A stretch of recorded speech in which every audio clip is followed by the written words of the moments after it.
세 가지 명절이 있어요. 아주 큰 명절. 이 세 명절에는 모든 이스라엘의 남자들이 하나님의 성소로 나와서 하나님 얼굴을 뵙고 예배 드려야 돼요. 우리나라의 가장 큰 명절이 뭐가 있죠? 설이랑 추석이랑 원래 정월대보름 이런 것도 있었잖아요. 그렇죠? 마찬가지로 하나님께서 이스라엘에게 제정하신 명절이 세 가지가 있는데, 첫째 따라합시다. 유월절, 맥추절, 초막절, 이 세 개예요. 근데 개념이 어떻게 되냐면 유월절 기간 동안 또 새 명절이 또 있어요. 자, 그런데 이게 얼마나 신약에서 예수님을 통해 앞으로 우리가 살아가는 이 시대를 통해 성취되는 건지 잠깐 우리 배워보고 싶은데요. 유월절은 어떤 날이죠? 이스라엘 백성이 어디서 나온 날? 애굽에서 나온 날을. 그림 보지 마세요. 그림마다 안 나와요. 이스라엘 백성이 애굽에서 나온 날이에요. 애굽에서 나온 그 날을 유월절이라고 합니다. 자, 그럼 애굽에서 나오기 전날 무슨 일이 있었어요? 양을 잡아 죽인 날이 있었죠. 그 일을 통해서 죽어도 안 놔주던 바로가 이스라엘 백성 보고 야, 그래, 질렸다, 나가라 선언한 날이 바로 유월절이에요. 그런데 유월절날 나가는데 하나님 뭐라고 하십니까? 빵에 누룩 없는 빵을 만들어서 먹으라고 했어요. 그렇죠? 누룩은 뭐냐면 베이킹 파우더, 이스트 이런 거예요. 빵을 부풀려야 되는데 부풀리려면 시간이 필요하죠. 근데 이 사람들이 자, 니네 몇 월 며칠 날 나가나 그랬어요? 아니면 바로가 당장 나가 그랬어요? 당장 나가라고 그랬죠. 그러니까 빵을 부풀릴 시간이 있어요, 없어요? 없는 거죠. 그래서 그거를 기념해서 무교절, 없을무에 그 효소를 말하는 교자예요. 그러니까 베이킹 파우더를 넣지 않은 빵절 이런 뜻이 알겠습니까? 이건 뭘 얘기하는 거예요? 급하게 나온 날을 기념하는 거예요. 이해가세요? 그러니까 금요일이 금요일 날 그 어린 양이 죽었어요. 그리고 토요일이 유월절이었어요. 그리고 토요일 다음 날부터 뭐가 시작되는 거예요? 무교절이 일주일 동안 시작이 되는 거예요. 근데 무교절은 또 초실절이랑 같은 기간이에요. 왜 초실절이냐? 무교절 때는 하나님 앞에 무슨 제사를 드려야 되냐? 어린 양을 잡아서 드려야 되고, 또 그 보리의 첫 곡식, 첫 열매를 하나님 앞에, 성경은 요제라는 거 봤죠? 요제가 뭐예요 대체? 요제는 뭐냐면 곡식을 하나님 앞에 이렇게 흔들어 드리는 거예요. 이해가세요? 태우는 게 아니라 흔드는 거. 자, 아주 중요한 의미를 잘 보셔야 돼요. 자, 유월절 전날에 어린 양이 죽었다고 그랬죠. 자, 이 어린 양은 누구를 의미해요? 우리 주 예수님을 의미하는 거예요. 그래서 우리가 찬양하잖아요. 유월절 어린 양의 피로 나의 삶의 문제 열렸네. 그렇죠? 그러니까 어린 양이 돌아가신, 예수님이 돌아가신 그날 금요일이잖아요. 그렇죠? 그리고 성금요일 예배 항상 드리잖아요. 그리고 그 다음 날이 무슨 날이에요? 유월절이 된 거예요. 토요일 날이 유월절이. 그렇죠? 이게 지금 계산이 안 되죠? 지금 이것도 간신히 그렸는데 솔직히 계산이 안 될 거라고 생각했어요. 잘 들으세요. 금요일 날 예수님 돌아가셨어요. 그리고 여러분, 어린 양 죽은 날, 그 다음 날이 유월절이라고 그랬죠. 그리고 예수님이 유월절 어린 양으로 금요일 날 돌아가셨어요. 자, 유월절 예언, 예수님께 성취됐죠. 그 다음 날이 무슨 날? 무교절이에요. 무교절이면서 안식일의 시작이에요. 자, 근데 중요한 것은 뭐냐면, 무교절은 뭐냐면 그 죄가 어때요? 죄는 확장성이 있죠. 확장성이 있어서만 우리가 죄덩어리가 되게 한단 말이에요. 무교절의 의미는 무엇이냐? 죄를 제거한 순전한 떡을 의미하는 거예요. 이해가세요? 죄 씻음 받은 우리를 상징하는 거란 말이에요. 자, 그런데 중요한 거, 우리가 지금 안식일로 지키는 이 일요일, 이 주일, 이날은 원래 안식일이 아니었습니다. 그렇죠? 안식일은 토요일이었는데 그리스도인들이 주일날, 예수님 부활하신 날 안식일로 지키기 시작했어요. 자, 그럼 보세요. 초실절 예배를 하나님께 어떻게 드렸다고 그랬어요? 첫 곡식단을 흔들어 드렸다고 그랬죠. 첫 열매를 드린 거예요.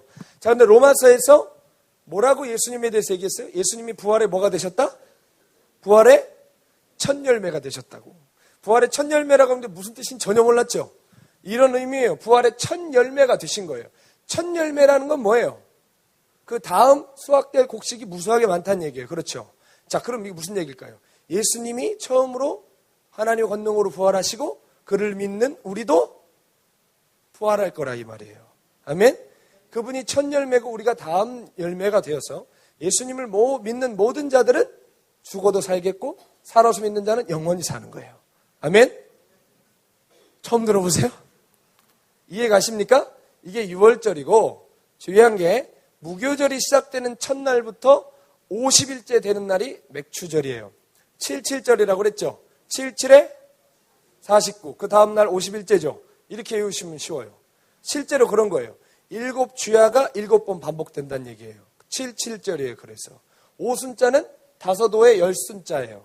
그러니까 10일이 15번 반복됐다 이겁니다. 그럼 며칠을 얘기하는 거예요? 계산이 안 돼요? 50일이란 말이에요. 예수님이 부활하시고 나서 제자들과 며칠 동안 같이 계셨어요? 42일. 40일이랑 같이 계셨죠? 승천하셨어요. 성령이 며칠 있다 오셨어요? 오순절이라니까? 40에 계시다가 며칠 있다 오셨죠? 열흘 있다 오셨어요. 이거 제가 꾸며낸 게 아니라 사도행전 누가복음에 보면 다 나와. 아시겠어요? 자, 오순절, 맥추절에 성령께서 오신 거예요. 아멘? 그러니까 여러분이 맥추절은 우리가 날짜를 한국으로 오면서 7월 첫째 주가 됐지만 실제로 맥추절은 성령 감리절이랑 똑같은 거예요. 아시겠습니까? 그러니까 보세요. 예수님이 이 땅에서 활동하시고 죽으시고 부활하시고 승천하시고 성령님이 오시고 하신 모든 것은 즉흥적으로 신약 때 새롭게 이루신 거예요? 구약의 것을 성취하신 거예요? 구약의 것을 성취하신 거예요. 이해가십니까? 맥추절이 그런 의미를 갖고 있고 맥추절에는 또 무슨 예배를 드리냐? 누룩을 넣은 빵 2개를 하나님 앞에 이렇게 흔들어 드려요. 이건 뭘 의미하냐면 성령 안에서 유대인과 이방인이 한 몸이 된 것을 의미해요. 아멘? 성령 받았을 때 사람들이 방언을 했는데 방언이란 건 뭘까요? 말 그대로 외국말이죠. 외국말을 막 하기 시작했어요. 성령 받은 그 사건을 이유로 예루살렘 건너되어 사마리아 땅끝으로 복음이 전해지기 시작했어요. 왜죠? 이것이 성취되어야 했기 때문에 그런 것입니다. 아멘? 이해 가죠? 몰라도 따라와야 돼요. 자, 그리고 초막절이 있는데 초막절에는 나팔절, 대속죄일, 초막절이 있어요. 장막절이라고도 하고 오늘 우리는 수장절이라고 읽었어요. 수장절이라는 이름도 갖고 있습니다. 나팔절은 무슨 날이냐? 나팔을 불어서 이스라엘 모든 백성을 소집하는 거예요. 왜? 속죄를 위해서 소집하는 거예요. 대속죄일은 1년에 몇 번밖에 없을까요? 몇 번밖에 없을까요? 2개예요. 이렇게 하니까 한 번밖에 없어요. 1년에 대속죄일은 한 번밖에 없어요. 그래서 죄사함을 위해서 모든 백성을 모으는 거예요. 이해가십니까? 영적으로 뭘 의미하냐면 나팔을 불어 성회를 소집하는 건데 하나님 백성 이스라엘이 이방인의 때가 다 찼기 때문에 이제 하나님 앞에 돌아오라고 이스라엘의 회복을 의미하는 거예요. 이해가세요? 그리고 나서 대속죄일은 뭘까요? 정결케 하는 속죄입니다. 대속죄일에는 염소 2마리를 잡아요. 아사셀 염소라고 해서 한 마리는 성막에서 딱 죽이고 한 마리는 대제사장이 모든 민족의 죄를 그 머리에 난수해서 전가한 다음에 광야로 내쫓아요. 그래서 광야에서 낭떠러지에 밀어서 죽여요. 그래서 모든 백성들의 죄를 그 염소가 대신하는 거예요. 그래서 대속죄일이라고 부르는 거예요. 이해가세요?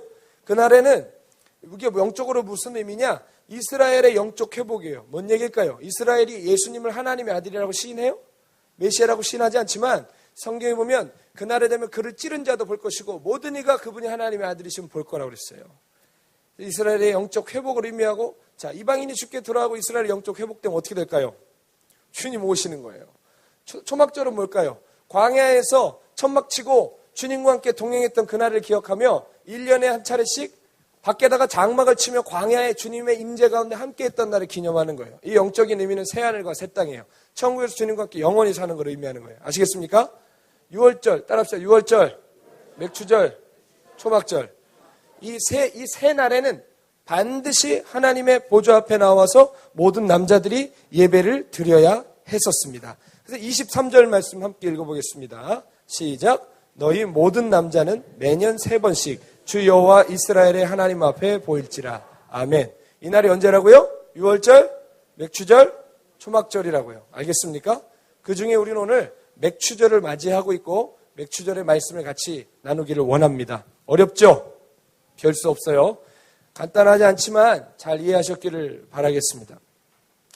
자, 본론으로 돌아가서 이스라엘은 이렇게 3가지 절기가 있었고 이거 좀 올려주세요. 네. 이 절기 때마다 백성들이 하나님 앞에 나오려면 자 어떨까요? 모든 걸 다 놓고 와야 되는 거예요. 그렇죠? 따라합시다. 생업을 놓고 와야 됐다. 아멘. 이스라엘 백성이 1년에 3번씩 하나님께 절기를 지키려고 예배드리러 주께 나오려면 전국에서 와야 됐기 때문에 자기 생업을 내려놓고 하나님 앞에 나와야 됐던 거예요. 이스라엘 공동체에 참으로 독특한 특징이 있다면 그들은 구별된 공동체였어요. 단지 언어가 다르고 민족이 다름을 넘어서 주변의 다른 민족과는 코드가 완전히 다른 거예요. 어울릴 수가 없는 분명하고 확실한 구별된 성격을 갖고 있었어요. 여러분 직장 생활하고 학교 생활하는데 세상 사람들이랑 코드가 맞으면 큰일 나는 거예요. 아시겠죠? 여러분 거룩한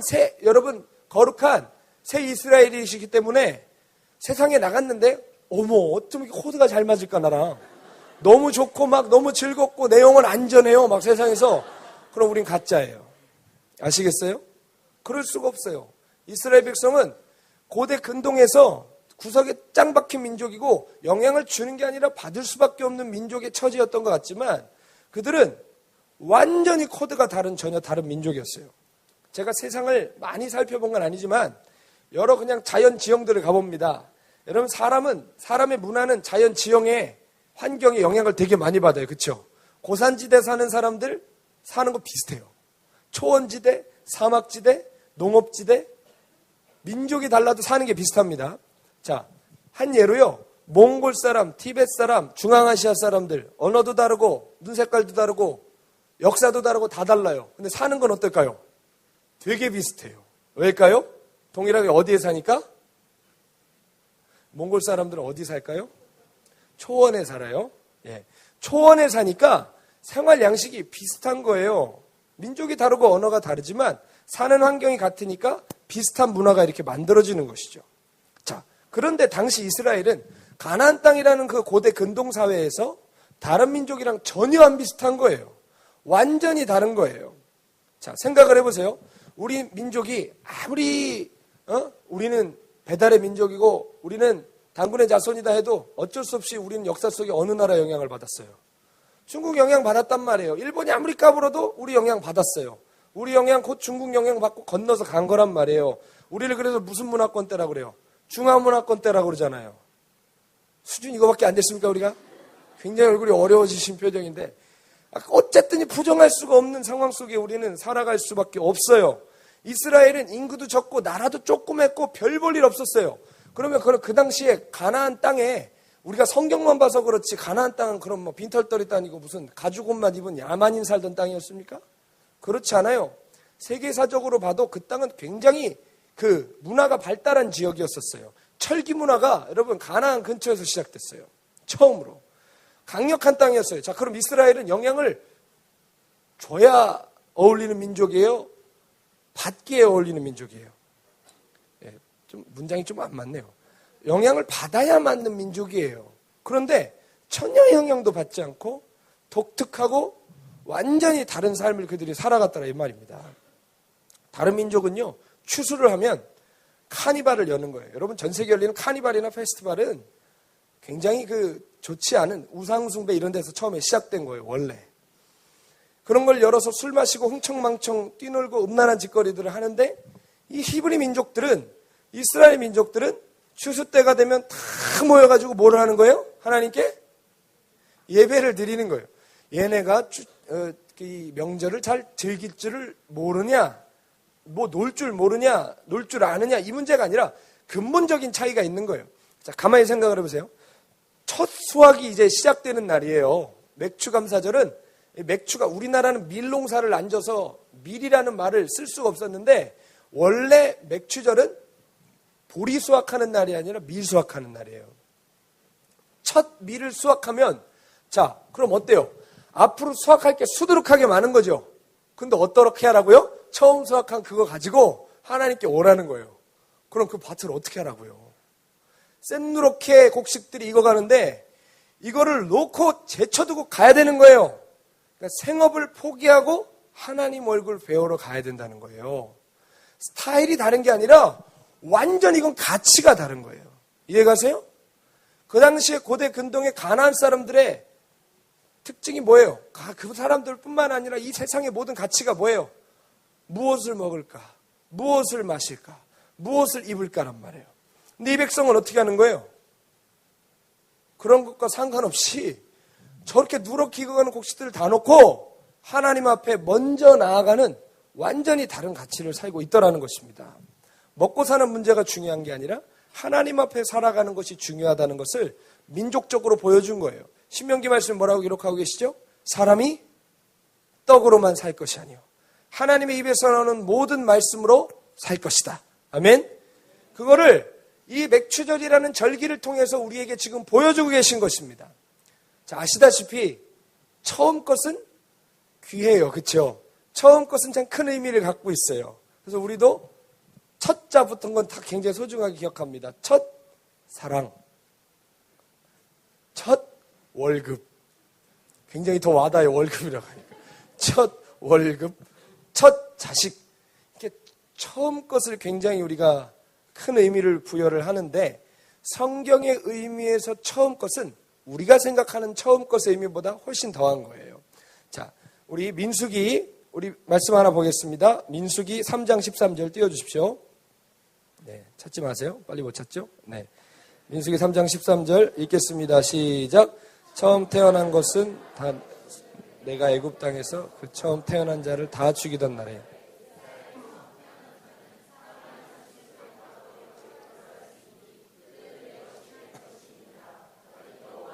아멘. 처음 것은 의미가 이런 거예요. 처음 것은 누구 거다? 다 하나님 거라는 거예요.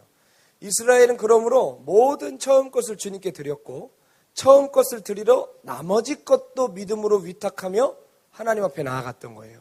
첫 것만 드린 게 아니라 농작물 다 놓고 온 거잖아요. 그런 건 뭐예요? 처음 것만 주님 거예요? 아니면 전부 다 주님 거예요? 전부 다 주님 겁니다. 이런 의미란 말이죠. 자, 처음 것을 드리러 나머지 것을 포기하며 주 앞에 나오는 이 맥추절. 저는 이 맥추절을 맞이해서 단지 이건 감사절이 아니에요. 이건 우리 안에 주인이 누구인가, 우선순위가 누구에게 가 있는가, 이것을 분명히 우리에게 확인시켜주는 말씀인 것입니다. 여러분, 사람은 누구나 우선순위를 가지고 살아요. 그렇죠? 아닌 척 하시지만 우리에게 다 우선순위가 있어요. 내 삶에 가장 중요하다고 생각하는 거, 무엇보다 지켜내고 싶은 거, 무엇보다 이루고 싶은 거. 우리의 여러 가지 내면 가치 중에 가장 소중한 것이 우리의 뭐다? 우리의 삶의 우선순위라는 거예요. 우선순위는 우리의 삶의 방향성을 결정해요. 사람이 선택의 기로에 섰을 때 자신이 우선순위로 세워놓는 것을 선택하고 그 길을 따르게 돼 있어요. 그러므로 내 우선순위가 뭔가 심각하게 고민할 필요가 없어요. 따라하겠습니다. 뭘 따라가나? 뭘 선택하나? 그걸 보면 아는 거예요. 아시겠죠? 돈을 우선으로 추구하면 돈 따라가는 거예요. 명예를 우선순위에 두면 명예를 추구하는 거예요. 잘 먹고 잘 살고 편하고 자유한 삶을 우선순위에 두면 그 사람은 그거 추구하게 돼 있는 거예요. 가난한 집 어머니가 교회에 와서 은혜를 받으시고, 옛날에 실제로 이런 일이 있었다 그러죠. 우리나라 한 60, 70년대 가난한 시절에 어머니가 은혜 받으시고 막 너무 뜨거워가지고 내 여러 자식 중에 주의 종으로 좀 바치고 싶은데 가만히 첫째를 생각하니까 첫째는 공부도 못하고 능력도 없고 얘는 뭐 앞으로 앞가리 못하니까 너는 주의 종이나 되라. 하나님 존전에 우리 첫째 아들 바칩니다 라고 바치고, 둘째 아들 가만히 보니까 이놈 자식 똘똘하단 말이에요. 공부도 잘하고 이거 의사 되게 생겼어요. 그러니까 너는 공부해서 흉한 의사가 돼서 하나님께 영광 돌리라고 막 이런 기도를 어머니들이 드렸다는 옛날 부흥사분들의 얘기가 있었습니다. 자, 이 어머니의 우선순위는 하나님께 가 있었을까요? 집안 형평 펴는 데 있을까요? 예, 굉장히 그럴듯해 보이죠? 예. 첫째인데 내 첫 자식 공부도 못하고 할 일 없고 취직도 못하니까 주의종으로 바치겠다고. 여러분, 하나님께 가장 귀한 거 바치는 거예요. 그렇죠? 그리고 굉장히 하나님을 잘 속여요. 스스로도 잘 속이고. 예수님께 찾아왔던 부자 청년이 그랬죠. 부자 청년이 주님께 뭘 구했어요? 영생을 구했죠. 어떻게 하면 영생을 얻겠습니까? 예수님께서 네가 계명을 지켰냐? 내가 다 지켰습니다. 그래? 네가 아직 한 가지가 부족하다 하면서 우선순위를 탁 건드리신 거예요. 한 가지가 뭐였어요? 너는 부자인데 내 모든 재산을 다 팔아서 가난한 자들에게 다 나눠주고 와서 나를 따르라 그러셨어요. 자, 이 부자는 자기 기만에 빠져 있었어요. 속고 있었어요. 다 지켰다고 생각했는데 실제로 삶 속에 뭐가 있었던 거예요? 숨겨둔 우선순위가 있었던 거죠.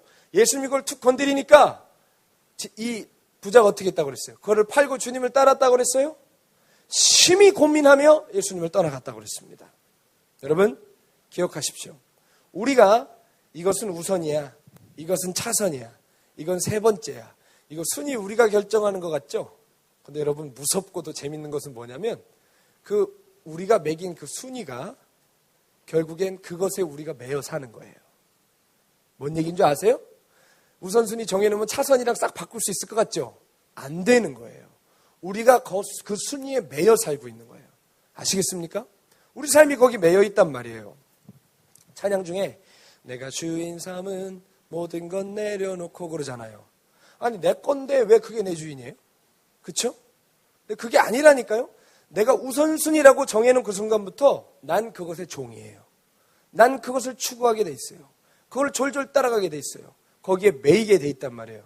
아시겠습니까? 따라합시다. 우선순위가 우리 손안에 있는 것이 아니라 우선순위의 손안에 우리가 있다. 아시겠어요? 그렇게 내 우선순위를 주님께 올려드리는 것이 너무나 중요한 것이죠. 하나님이 내 주인이시냐? 아니면 내가 내 삶의 주인이 될 것이냐? 우선순위엔 이처럼 아주 중요한 사항들이 걸려있는 것입니다. 생각을 해보세요. 첫 수확이 시작되면 들판에 누렇게 익은 밀 이삭을 이제 겉을 꾸며 막 부풀어야 되는데 그거 다 놓고 여호와의 장막에 나가야 되는 거예요. 농촌에 교회에 가보면요. 수확철 되면 사람들 교회 안 나와요. 왜일까요? 빨리 베야 돼요. 빨리 추수를 해야 돼요. 그렇기 때문에 교회도 안 나와요. 근데 이스라엘 민족은 어떻게 했다고요? 첫 열매 죽게 드리러 다 놓고 나왔다고요. 완전히 이런 가당치도 않은 일들이 민족적으로 벌어졌다는 거예요. 왜 이렇게 할 수 있었을까요? 하나님의 주대심에 자신을 위탁했기 때문에 그렇게 할 수 있었던 것입니다. 타민족이라면 엄두를 못 내밀었어요. 그런데 이스라엘 백성은 이런 절기를 지켰습니다. 하나님께 자신들을 위탁했기 때문이에요. 주님은 너희가 그렇게 나의 주인됨을 인정할 때 내가 너희의 삶을 책임지겠다고 우리에게 말씀하고 계십니다. 여러분 24절 말씀 함께 읽어보실까요? 시작. 내가 이방 나라들을 내 앞에서 쫓아내고 내 지경을 넓히리니 내가 매년 3번씩 여호와 내 하나님을 뵈려고 올 때 아무도 내 땅을 탐내지 못하리라. 아멘. 네가 첫 열매 가지고 내게 와서 너의 산업의 모든 기업을 두고 올지라도 누가 지켜주시겠다? 하나님이 지켜주시겠다 이 말이에요. 구약을 볼 때 이스라엘 백성들이 굶어 죽었다는 얘기 보셨어요? 죄를 져가지고 적군한테 포위돼서 성 안에서 굶어 죽은 적은 있지 명절 지키다 굶어 죽었다는 얘기는 안 나옵니다. 오히려 명절 지키라고 율법을 지켰는데 그 율법 안 지키다가 멸망했어요. 이해 가세요? 중요한 건 소유의 문제가 아니라 순종의 문제라는 거예요. 재미없어요? 아까 맥추절 그 3대 절기 얘기하고 그때부터 패닉에 빠졌어요, 여러분. 지금 멘붕에 빠져가지고 계산이 안 돼요. 막 50일, 40일만 헷갈리고 잊어버리시고. 자, 오늘은 맥추절입니다. 네. 마태복음 6장도 우리한테 동일한 말씀을 하시는 거예요. 마태복음 6장을 시작하시면 주님이 뭐라고 하시죠? 사람이 하나님과 재물을 겸하여 섬길 수 없다라고 선언하시면서 우선순위 문제에 대해서 거론하시는 거예요. 그러면서 바로 어디로 끌고 가시죠? 염려의 문제로 우리를 끌고 가시는 거예요. 이 말은 뭘까요? 하나님 우리 삶의 우선순위가 되지 않으면 땅의 것을 우선순위로 살면 너의 삶에 뭐가 찾아온다고요? 염려가 찾아온다고요. 여러분 염려되시는 것들 있죠? 하나님 때문에 염려되세요? 다 땅의 문제죠. 땅의 문제가 우리의 우선순위에서 벗어나지 않으면 우리는 언제나 염려의 종이 될 수밖에 없습니다. 그래서 예수님께서 참 알기 쉽게 설명을 잘 해주셨죠. 공중에 나는 새를 봐라. 들에 핀 저 백합화를 봐라. 먹이고 입히는 자가 없어도 솔로몬의 영광보다 더 아름답고 저들은 창고가 없어도 굶어 죽지 않는다. 너희 하늘아버지가 먹이시고 입히시기 때문이다. 너희는 왜 무엇을 먹을까? 무엇을 입을까? 무엇을 마실까? 염려하느냐. 이 모든 것은 누가 간구하는 것이다? 이방 사람들이, 믿지 않는 사람들이 간구하는 것이다. 너희 하늘아버지는 너희의 쓸 것을 아시느니라.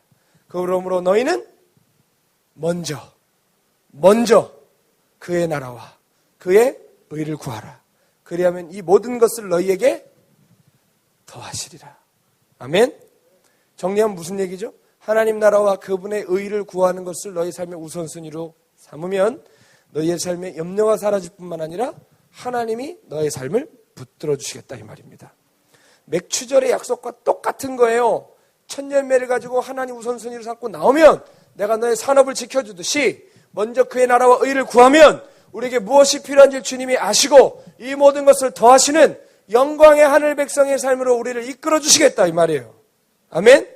우리 염려가 어디서 와요? 뭘 먹을까 입을까 마실까에서 오잖아요. 2000년 전 말씀인데 지금이라고 다를 바 있어요? 똑같잖아요. 취직 언제 할까? 언제 결혼할까? 언제? 우리 마음 맨날 언제밖에 없어. 언제? 여러분, 그건 우리 안에 뭘 갖고 와요? 염려를 몰고 와요, 염려를.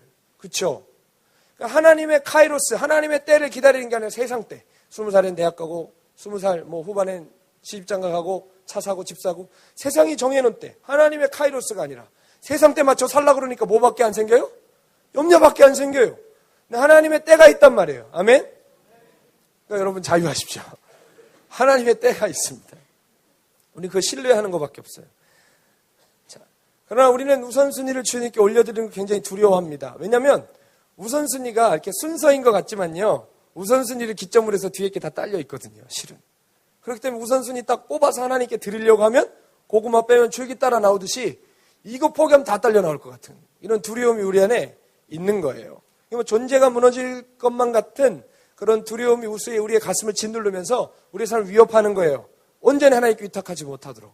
그러나 기억하세요. 우선순위를 올려드리면 우리의 삶은 평안해지게 돼 있습니다.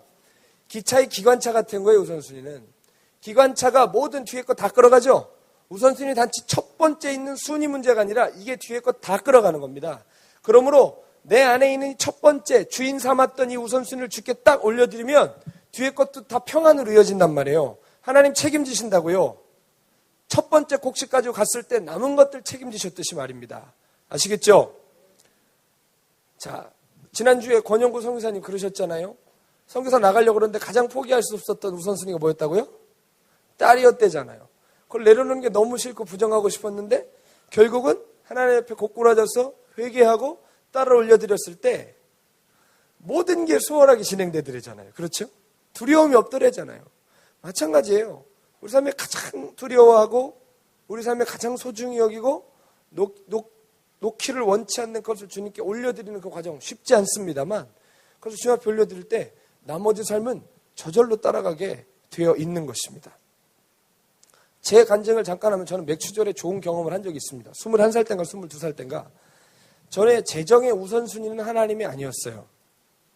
어릴 때부터 모태신앙으로 자라서 교회 다니는 거 익숙했는데 이렇게 헌금을 막 이렇게 하나님 앞에 막 똑바로 드리고 이런 습관이 잘 안 돼 있었습니다.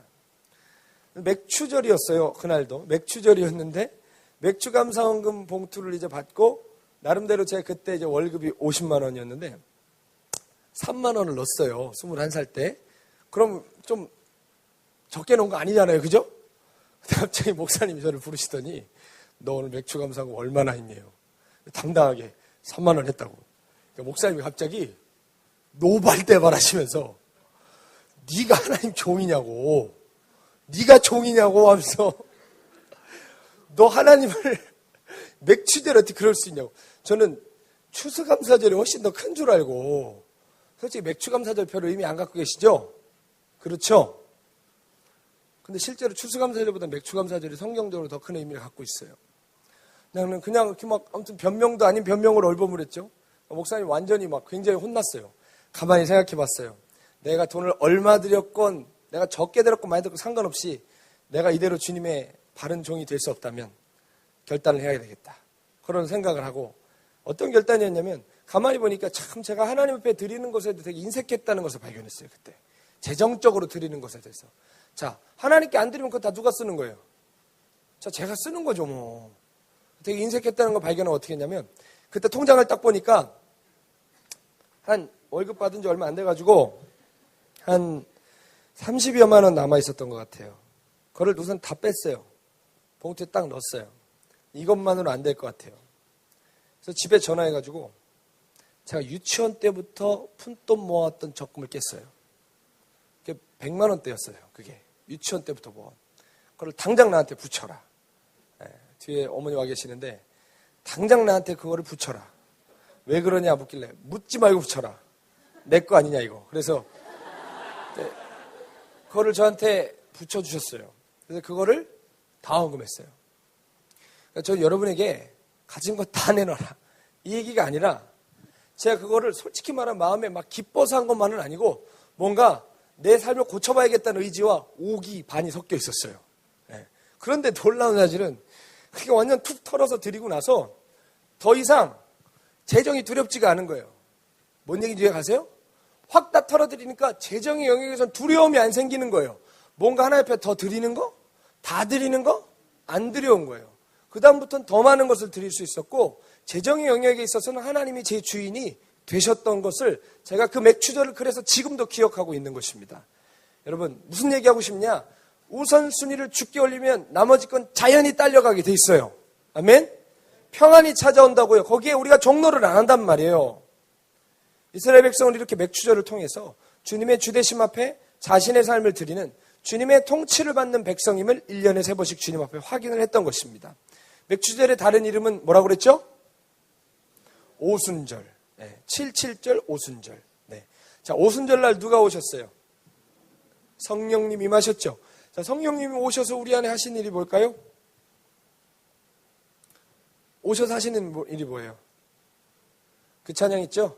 진리의 성령 내게 오셔서 진리의 성령 내게 오셔서 모르는 척 하지 마세요. 나를 깨닫게 하사 뭐 한다고요? 깨달을까 두려우세요? 주 예수만 바라보게 하신다고요. 아멘? 성령님은 오셔서 딴 일 하시는 게 아니라 주 예수님 바라보게 하시는 분이에요. 주 예수님 전하게 하시고 주 예수님의 주대심 앞에 우리를 드리게 하시는 분이 보혜사 성령 하나님이시란 말이에요. 아멘? 성령님 우리 삶에 오셔서 가장 먼저 하시는 예수님 우리 삶의 우선순위가 되게 하시는 거예요. 성령 충만하면 우리가 누구 따르게 돼 있어요? 예수님 따르게 돼 있는 거예요. 예수님 닮게 돼 있고. 아멘? 그러니까 성령 충만은 방언하고 천국 갔다고 이런 게 아니에요. 예수님 닮아가는 거예요. 예수님께 순종하는 거예요. 아멘? 그로 말미암아 우리가 예수님께 온전히 위탁된 하나님 백성이 되도록 성령님 우리 안에 일하신단 말이에요. 맥추절에 그렇게 우리에게 주대심을 확인시키셨듯이 오순절 맥추절에 임하신 성령 하나님 우리 안에 실제적으로 우리 안에 예수님이 우리의 주인이 되시게 하신다 이 말입니다. 그분이 우리의 삶 우선순위가 되게 하신다고요. 사랑하는 여러분, 여러분의 우선순위는 무엇입니까? 다 포기하고 저는 주의 일만 힘쓰세요. 다 관두세요. 이 얘기가 절대로 아니에요. 맥추절의 교훈을 생각하십시오. 성령님이 하신 일을 생각해 보십시오. 우선순위 밑에 종노릇하고 매여있는 그것에서 여러분에게 자유하라고 하시는 것입니다. 아멘? 헌금 몇 푼 갖다 올리는 것이 아니라 이스라엘 백성이 첫 열매를 드리러 모든 것을 내려놓고 하나님께 자신을 위탁했던 것처럼 처음 것에 노예가 되어 있는 여러분이 그토록 소중히 여기지만 여러분 것이 아니라 여러분 자신이 그것의 것이에요. 완전히 종로라는 그것에서 자유하라 이 말입니다. 하나님께 나오라 이 말이에요. 우리의 존재가 누구 앞에 서야 존재가 존재될 수 있겠습니까? 만드신 분 앞에 가야 되지 않겠어요? 덕지덕지 여러분 명예와 좋은 차와 배우자와 좋은 집으로 덕지덕지 여러분을 갖다 붙여도 그게 여러분이 아니란 말이에요. 여러분 거기에 종노릇하고 있는 거예요. 우리를 창조하시고 우리가 누군지 정말 가장 정확하고 유일하게 하시는 창조자 하나님께 가야만 우리 존재는 정말 자유할 수 있습니다. 여러분. 아멘? 하나님께 하나님을 내 삶의 우선순위로 삼을 때 내 삶을 묻고 있는 모든 속박은 끊어지고 우리는 더 이상 땅의 백성이 아니라 하늘 백성의 삶을 살아갈 수 있는 것입니다. 여러분 하나님의 능력이 우리 삶에 나타나길 원하시죠? 근데 왜 안 나타날까요? 어찌 보면 하나님이 우리의 우선순위에 저만치 밀려있기 때문에 그럴 수도 있습니다. 하나님이 최선도 아니고 차선도 아니에요. 저 멀리 계신 하나님 내 삶에 어떻게 역사할 수 있겠어요? 그렇지 않겠습니까? 여러분 직장을 결정하실 때, 면접을 보실 때, 배우자를 고르실 때, 삶의 중요한 선택을 하실 때 뭘 가장 먼저 생각하십니까? 뭘 가장 중요하게 생각하십니까? 하나님이십니까? 여러분 삶의 안위이십니까? 똑똑히 기억하십시오. 하나님 여러분 삶을 윤택하게 하는 도깨비 방망이가 아니라 여러분의 주인이십니다. 우리의 하나님이십니다. 그걸 분명히 기억하는 이 맥추절이 돼야 돼요. 그렇지 않으면 진짜 헌금 몇 푼이나 하고 훅 잊고 지나가는 그냥 교회의 절기로만 끝나는 거예요. 왜 성소로 부르시는지, 왜 예배로 부르시는지 생각하셔야 돼요. 여러분 예배당에 오셨으면 죄만 씻고 가지 마십시오. 하나님이 여러분의 주인이신 것을 다시 한번 확인하고 가셔야 됩니다. 여러분이 누구의 것인지, 누구의 것이면 어떻게 살아야 되는지가 나오는 거예요. 내가 하나님의 것이니까 하나님 백성으로 살아야 된다는 결론을 내고 가셔야 되는 거예요. 아멘이십니까? 하나님이 우리에게 꿈꾸시는 삶이 바로 하늘의 삶을 살아가는 하늘 백성의 삶입니다. 무엇을 먹을까? 무엇을 마실까? 무엇을 입을까? 삶의 굴레의 노예가 되어서 땅바닥만 쳐다보고 살아가는 우리에게 주님은 이 맥주절을 통해서 자유를 선언하고 계십니다. 여러분, 주님께 여러분의 우선순위를 좀 올려드리시지 않겠습니까?